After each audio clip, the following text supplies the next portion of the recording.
Bienvenue à toi dans cette nouvelle vidéo sur The Bank Life. Mettons de l'ordre dans nos vies. Alors aujourd'hui c'est une vidéo où je te présente objectif du premier trimestre de l'année 2026 ainsi que ma bucket list de l'hiver 2026. Pour en tout cas travailler au maximum à atteindre ces objectifs, il faut bien les diviser. On parle de l'année, puis les trimestres, puis mensuels, puis hebdomadaires et puis journaliers. Alors on commence tout simplement par mes objectifs 2026. Ce ne sont pas tous mes objectifs, c'est ceux que je peux te partager, voilà, qui ne sont pas trop deep ou trop ultra personnels, voilà, pour te donner des idées.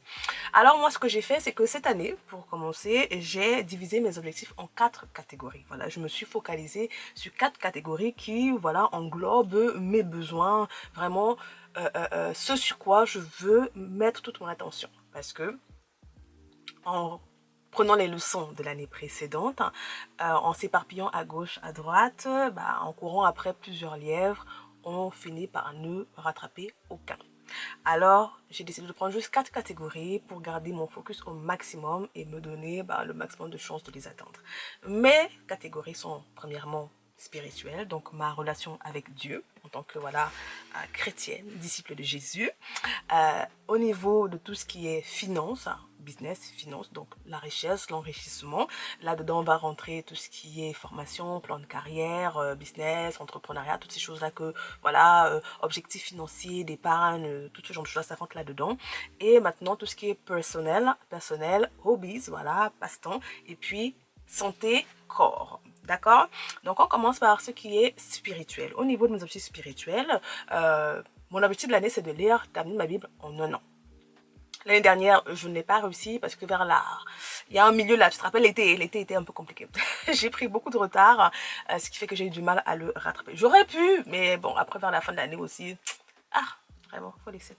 Donc, je n'ai pas pu attendre. Il me restait juste vraiment quelques livres dans la Bible. J'ai vraiment lu presque, je crois que j'ai dû lire au moins 80% de ma Bible, 80 à 90%. Donc, j'ai quand même lu pas mal. Donc, il me restait 10%, donc je n'ai pas atteint l'objectif. Ah bon, c'est pas très grave. Donc, cette année, je le remets sur un objectif, franchement, qui sera là, je crois, jusqu'à ce que je parte de ce monde. Parce qu'il est important de connaître la Bible, ma Bible personnellement, quoi. Donc, du coup, j'ai mon plan de lecture. C'est le même plan que j'avais l'année dernière que je vais garder parce qu'il marche très bien pour moi. Donc, mon objectif pour le premier trimestre, c'est de terminer, du coup, mon plan de lecture pour le trimestre 1. Donc, janvier, février, mars. Ensuite, je voudrais apprendre 30 versets par cœur. J'avais déjà cet objectif l'année dernière et j'ai pas vraiment bien bossé dessus. Voilà, j'ai pas été focalisée, j'ai commencé, même c'était pas, voilà, c'est pas au niveau attendu parce que j'ai quand même comme objectif de mémoriser au moins 100 versets par cœur cette année. Ça fait travailler, c'est bon pour ma vie spirituelle, parce que quand on prie, il faut se baser sur la parole, voilà, c'est ce que dit la Bible. Hein. Ensuite, c'est bon pour ma mémoire. Hein. Les scientifiques crient au scandale, crient, les sonnettes d'alarme crient par rapport à notre mémoire. Donc voilà, c'est un très bon objectif spirituel, mais également pour mon joli cerveau. Non. Ensuite, j'aimerais partager la parole, partager la bonne nouvelle de Jésus, partager ce que Jésus a fait à des personnes, voilà, dans la rue, évangéliser, ce qu'on appelle évangéliser, partager mon témoignage de vie, hein, parce qu'il y a peut-être des personnes pour qui ce sera également la solution, avoir une relation personnelle avec Jésus. Donc, il y a cet objectif-là également, et j'aimerais terminer un certain nombre de jours de jeûne. C'est bon pour la vie spirituelle, c'est bon pour le corps, voilà, c'est bon pour l'âme, voilà, c'est tout simplement bon. Ensuite, j'aimerais terminer 3 livres spirituels. L'année dernière, ma vie de lecture était une cata. Non, mais ça a été une cata. Je crois que c'est la pire année de lecture que j'ai eue depuis que j'ai repris ma lecture à la fac et depuis que je compte, entre guillemets, je traque mes lectures, c'est la pire année que j'ai eue. Donc, on va reprendre un peu les choses en main. Ensuite, on passe à tout ce qui est richesse, voilà, donc on va dire finance, voilà, finance. J'aimerais commencer une formation, voilà, dans un certain domaine. Donc, c'est vraiment un truc personnel, donc j'aimerais le faire. J'aimerais lancer le podcast ainsi que le site web et emmener cette chaîne YouTube, la faire grandir, être consistante, d'apporter du contenu de qualité et voir si je peux atteindre la monétisation. Donc, en gros, la monétisation est juste la conséquence de ma fidélité, je crois, de mon engagement à apporter quelque chose d'utile à toi. Donc, ça va également, c'est une contrainte à moi, c'est un objectif qui m'engage en fait à être disciplinée dans la création de contenu. Voilà, ne pas faire les choses comme ça, mais vraiment plus de discipline parce que j'ai vraiment beaucoup de choses que je voudrais partager, mais c'est souvent mon manque de discipline l'année dernière qui a en fait capoté les choses. Donc voilà ce que je peux te partager en termes de finances, enrichissement pour moi. Voilà, c'est pas trop personnel ça. Ensuite, au niveau personnel et hobbies, j'aimerais mettre de l'ordre dans ma vie digitale. Rappelle-toi, on en parlait. Donc, j'aimerais mettre de l'ordre durant ce trimestre-ci à titre personnel. Voilà, il y a certaines zones qui sont très chaotiques.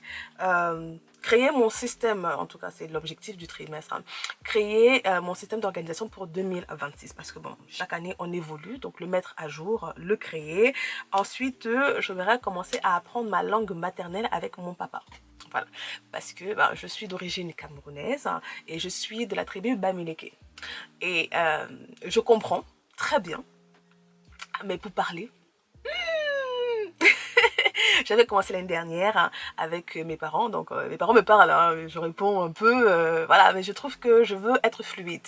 Voilà, c'est comme certaines personnes qui parlent anglais, on va dire que au niveau de mon patois, ce qu'on appelle mon patois, ma langue maternelle, je suis au niveau débutant, titubant, hein, débutant, et j'aimerais bien cette année arriver au niveau expert, quoi, voilà, en tout cas au niveau intermédiaire au moins, hein, avoir des conversations strong, soutenues, hein, en patois. Donc, je vais recommencer mes leçons avec mon papa. J'avais commencé l'année dernière et puis j'ai abandonné. Donc, je vais recommencer avec mon papa les leçons. Parce que lui et ma mère, ils parlent très bien. Hein. Tout le monde ma famille parle bien. C'est juste nous, les jeunes. Ensuite, designer mon bullet journal 2026 parce que je ne l'ai pas fait fin d'année. Donc, le designer au cours de ce trimestre-ci. Et j'aimerais lire et terminer 13 livres. Donc, en gros, ça fait à peu près un livre par semaine. Parce que mon objectif est de lire 53 livres à l'année. Voilà, c'est pas un objectif très compliqué de base pour moi, les années précédentes. Mais bon, voilà, on revient de loin. Donc, 13 livres. Au niveau de la santé et du corps, mes objectifs sont de terminer Epic 1 avec Caroline Gervand. C'est ma coach. Voilà, elle est sur YouTube, c'est gratuit et c'est pépite. Hein. Si tu veux, je t'avais fait une vidéo l'année dernière dont je garde le même principe par rapport à comment j'ai choisi mes objectifs physiques santé.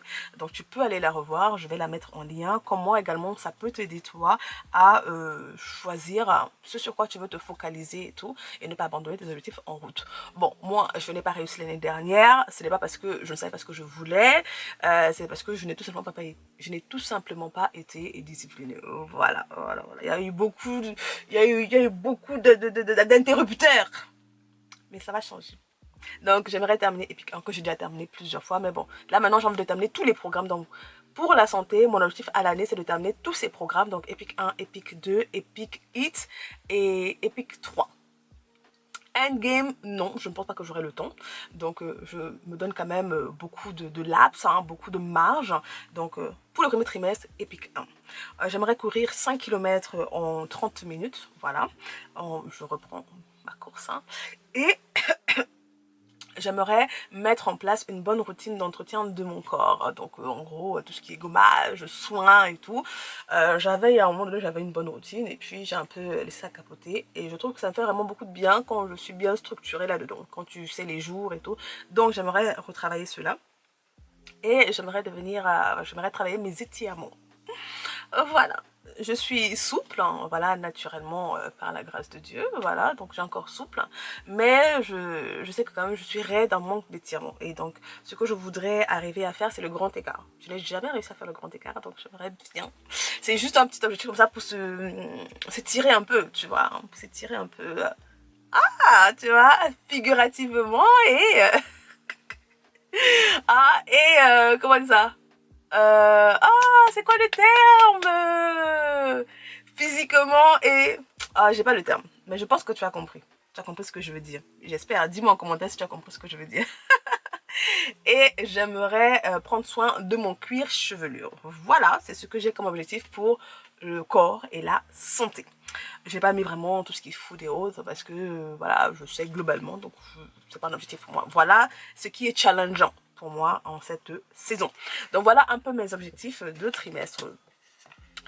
Donc c'est vraiment juste pour te donner une inspiration, une idée, hein, de ne pas t'éparpiller, de ne pas en mettre trop. Tu vois que là pour moi vraiment, en gros ça fait à peu près 4 sous 5 objectifs et qui ne sont pas non plus très lourds, très demandants, tu vois. Ils sont quand je prends en spirituel, c'est vraiment juste quotidiennement, tu vois, je vais lire ma Bible et tout, et chaque jour, je devrais apprendre un verset. Donc, quand je prends 30 versets, c'est sur les 3 mois, tu vois, donc, normalement, c'est bon. Ah, normalement, c'est bon. Normalement, bon. Donc lire mes livres, tu vois, ça m'amène du coup à focaliser mon attention moins sur YouTube et autres et plus sur la lecture. Donc il faudra que je mette en place des horaires de lecture, ce genre de choses là. Donc voilà un peu, j'espère que tu trouveras un peu d'inspiration.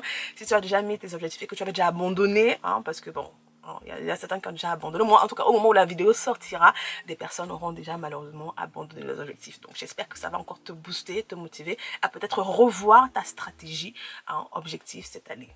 Focalise-toi sur peut-être 3 zones, 4 zones, voilà, ou 2 zones, voilà. Il n'y a pas la course, il n'y a pas le rush, c'est ta vie. Maintenant, on passe à ma bucket list de l'hiver. Donc là, c'est vraiment beaucoup plus fun. Là, on était un peu sérieux, hein. Là, on était un peu sérieux. Ici, la bucket list, c'est vraiment du fun. Voilà, c'est pour agrémenter, voilà, pour savourer la vie pendant qu'on est en train de travailler, tu vois, tranquillement à ses objectifs. Bah, quels sont les à côté qui rendent le quotidien fun? Alors, je ne voyage pas pour les vacances d'hiver. Et donc, mais je vais quand même vivre une journée à la neige, puisqu'on a eu de la neige. Donc, je suis très heureuse par rapport à cela, voilà. Hein, les températures de l'hiver cette année sont pas mal, hein. Sont pas mal. Donc, il y avait vraiment... il y a une journée à la neige. Ensuite, qu'est-ce que j'ai d'autre comme objectif bucket list? Il y a tout ce qui est en cuisine. J'aimerais encore continuer. L'année dernière, je m'étais mis aux soupes, mais j'avais pas assez varié. Donc cette année, vraiment, j'ai envie de varier mes soupes, varier vraiment ce que je vais faire en cuisine. Donc tout ce qui est velouté, velouté de chou-fleur, des soupes avec des haricots, des soupes avec des brocolis, ce genre de choses-là, des gnocchis maison, vraiment tout ce qui est cosy, tout ce qui fait du bien, des tartes. Donc vraiment en cuisine, j'ai envie de continuer cette aventure en cuisine. Les desserts, l'année dernière, franchement, j'ai été nulle en dessert. Voilà, c'est tout. Nul en dessert. Donc, au niveau de la bucket list, c'est vraiment d'expérimenter plus, en tout cas de reprendre. Franchement, il y a quelques années, je faisais des choses extraordinaires. Donc, je veux reprendre ça. Donc, dans ce domaine-là, il y a des muffins à la carotte, en tout cas tout ce qui est avec des légumes. J'aime beaucoup le carotte cake, gâteau à la courgette, gâteau haricots rouges, gâteau à quoi, à la patate douce, gâteau au potiron, muffins à la betterave. Voilà, ça c'est le genre de choses que moi je check. Et c'est très bon, c'est très bon. Les cookies, les biscuits, donc vraiment expérimenter, diversifier, voilà, tout ce qui va se passer en cuisine de mon côté. Donc ça c'est un de mes objectifs de ma bucket list. Cuisine, winter kitchen, voilà, winter, cuisine d'hiver. Ensuite, bah, également dans le thème de la cuisine d'hiver, tout ce qui est boisson chaude, parce que franchement, j'ai pas été vraiment très expérimentative. Donc, tout ce qui est boisson au potiron, également boisson à la... c'était une copine à moi qui m'avait parlé de ça. Boisson à la betterave. Voilà, je me suis dit, vraiment, il faut que je teste ça. Moon latte, ce genre de choses-là. Golden milk. Donc vraiment, chocolat chaud. Expérimenter également en termes de boisson. Ce sont des choses qui rendent... le quotidien doux, tu vois, des petites douceurs du quotidien. Donc voilà, me balader un peu dans ça. Là, c'est au niveau de la cuisine. Ensuite, au niveau des activités cosy. Moi, au niveau des activités cosy, je n'aurais pas mis beaucoup. Puzzle. J'ai terminé, en tout cas pour celles qui étaient là, j'ai quand même terminé un puzzle l'année dernière. C'est pas beaucoup, hein, mais c'est ça. Je viens de loin. Je viens de loin. Donc pour ce trimestre-ci, je voudrais vraiment continuer au niveau des puzzles. J'aimerais terminer 3 puzzle. Oui, oui, oui. Donc en gros un par mois, hein. C'est large. Et l'erreur que j'avais faite l'année dernière, et donc j'en avais déjà parlé dans un de mes bilans, c'est que j'avais commencé avec des puzzles trop complexes. Donc par exemple des puzzles à 500 pièces, tu vois. Pour quelqu'un qui fait des puzzles naturellement, c'est pas beaucoup parce qu'il y a des puzzles à 1000 pièces. Mais pour moi qui n'ai jamais fait de puzzle, c'était too much. Donc ce qui fait que j'avais commencé avec un puzzle à 300 pièces. Donc j'ai retrouvé dans ma recyclerie, j'étais partie dans la recyclerie de ma ville et j'ai acheté pas mal bon, quelques-uns. Le but c'est pas non plus d'accumuler. Des puzzles, j'ai commencé 250 pièces et 300 pièces vraiment pour prendre la main. Donc je crois que ça va bien se passer. Et c'est vraiment très relaxant, focalisant. Donc si tu cherches des inspirations, Puzzle Life. Les mots mêlés également, et la lecture, bien évidemment ça rentre dans tout ce qui est activité cosy, lecture, regarder des films vintage, oui oui oui oui, des vieux films. Au niveau de mes films j'étais pas trop top l'année dernière, hein, mais voilà, en tout cas film vintage. Donc du coup je reste vraiment avec cette trajectoire, là, dans cette trajectoire, regarder des films vintage avec Audrey Hepburn, Marilyn Monroe, vous voyez, comment elle s'appelle déjà, oh, Lorraine Bacall, ce genre de choses là. Donc j'aimerais vraiment continuer à Humphrey Bogart, tout ce genre, voilà, tout ce beau monde là. J'aimerais vraiment me faire des films vintage cozy, hein, de la romance, voilà, de la romance. Ça, ce sont mes objectifs. Ensuite, j'aimerais également faire quelque chose pour la Saint-Valentin cette année, pour des amis, pour ma famille. Donc, je réfléchis, je ne sais pas encore ce que je vais faire, mais j'aimerais beaucoup faire ce genre de choses-là, avoir des attentions pour les personnes qui sont autour de moi, qui sont proches de moi, que j'aime énormément, que j'apprécie. Voilà, quel type d'attention je pourrais manifester à leur égard pour témoigner de l'amour et mon appréciation. Au niveau des activités outside, il y a tout ce qui est musée, il y a tout ce qui est randonnée. Ah, voilà, j'en ai fait quelques-uns l'année dernière, mais c'était pas à mon rythme. Donc j'aimerais faire 3 musées, donc un musée par mois, une randonnée par mois, visiter un quartier de Paris globalement par mois. Donc en gros 3. Hein, 3, 3, 3, 3, 3. Voir des amis, voir un spectacle. Voilà, j'aimerais vraiment voir un spectacle, théâtre, ballet, concert classique, opéra, ce genre de choses-là. Et moi, je vais souvent sur la plateforme, comment ça s'appelle, Ticket Réduc pour tout ce qui est théâtre. Voilà, opportunité de théâtre. Je sais qu'il y a également Groupon, pour ceux qui veulent une inspiration. Groupon également a souvent certaines places de théâtre et certaines places de cinéma pas cher. J'ai également Fever pour tout ce qui est concert Candlelight. Ils ont également pas mal d'activités, donc j'aimerais vraiment faire une activité à l'extérieur, vraiment tout ce qui est culturel au cours de ce trimestre. Donc voilà un peu si je peux résumer ma bucket list de cette hiver 2026. En tout cas, j'espère de tout que ce soit pas trop compliqué. Le but c'est pas de me surcharger. J'ai appris un peu quand même de mes leçons, de mes erreurs de l'année dernière. Donc voilà, il y a des choses qui sont déjà qui font partie de mon quotidien que je ne mets pas en termes de bucket list. Mais comme c'est quand même des choses sur lesquelles qui n'ont pas été évidentes pour moi l'année dernière, bah, je vais quand même les mettre. Essayer quelques restaurants, voilà, 3 restaurants, 2 à 3 restaurants au cours du trimestre, parce que je mange principalement chez moi, donc je vais très rarement au restaurant. Le restaurant pour moi est quelque chose d'exceptionnel. Donc why not try 3 new restaurants during this trimester. So, voilà. J'espère que tu auras trouvé une très belle inspiration dans cette vidéo. Dis-moi en commentaire ce que tu en penses. Qu'est-ce qui est dans ta bucket list de l'hiver? Eh oui. Non, ça c'est quand même personnel, donc je te partagerai pas ça. Donc, mets en commentaire quels sont les éléments sur ta bucket list. Ça peut m'inspirer. Moi, je cherche toujours de l'inspiration. Je cherche toujours comment rendre un peu la vie épicée, quoi. Tu vois, avoir des surprises, avoir des choses qui sont hors du digital. Voilà. Vivre la vie. On veut vivre la vie. On est des humains. On est censé être des êtres vivants. Vivant la vie. Donc sur ce, on se dit à la prochaine fois. Prends soin de toi et je te fais de gros bisous, plein de poutous. Et puis on se dit à la prochaine. Bye bye.